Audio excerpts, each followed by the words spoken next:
নমস্কার। আজ বানাচ্ছি প্রন কাটলেট।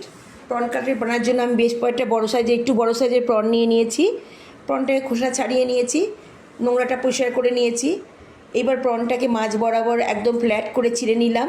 শুধু লেজের দিকে রেখেছি অল্প, দেখুন ঠিক এইভাবে করে নিতে হবে। এটা হয়ে গেলে আমি পরিমাণ মতো নুন, গোলমরিচের গুঁড়ো আর পাতিলেবুর রস দিয়ে হাত দিয়ে ম্যারিনেট করে নিলাম। অপর দিকে একটা ব্লেন্ডারের মধ্যে কিছুটা ধনে পাতা, কয়েকটা রসুনের কোয়া আর 4টে কাঁচা লঙ্কা দিয়ে আমি ব্লেন্ড করে নিলাম। ব্লেন্ডারে মশলাটা আমি প্রত্যেকটা প্রনের গায়ে মাখিয়ে নিয়েছি, দেখুন হাত দিয়ে করেছি। আমি কিন্তু কোনো গ্লাভস ইউজ করিনি, আপনারা চাইলে গ্লাভস ইউজ করতে পারেন। ম্যারিনেট হাত দিয়েই ভালো হয়। তারপরে আমি একটা পাত্রের মধ্যে, অপর দিকে একটা পাত্রের মধ্যে দুটো ডিম গুলে নিলাম। অল্প একটু নুন দিয়ে ফেটিয়ে নিয়েছি, আপনারা চাইলে গোলমরিচও দিতে পারেন, এখানে আমি দিইনি। তারপরে একটা পাত্রের মধ্যে কিছুটা ব্রেড ক্রাম্ব নিয়েছি। প্রথমে এক একটা করে প্রন নিয়েছি, ব্রেড ক্রাম্বের মধ্যে আমি গড়িয়ে নিলাম। ব্রেড ক্রাম্ব থেকে নিয়ে আমি ডিমের গোলায় নিলাম, আবার দিলাম ব্রেড ক্রাম্বে।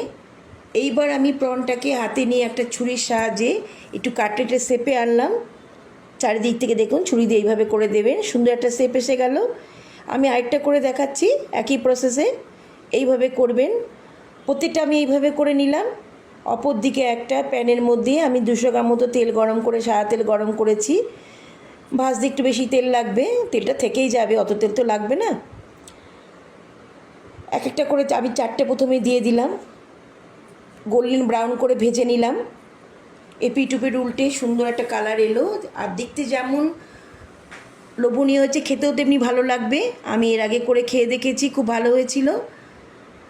আপনারা বিকেলে স্ন্যাক্সে চায়ের সাথে করে খেয়ে দেখবেন, ভালো লাগবে। বাচ্চারা তো খুবই পছন্দ করবে, যেহেতু প্রন।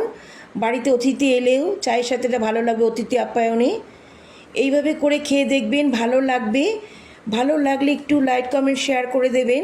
ইউটিউব থেকে দেখলে সাবস্ক্রাইব করবেন। সুস্থ থাকবেন, ভালো থাকবেন, ধন্যবাদ।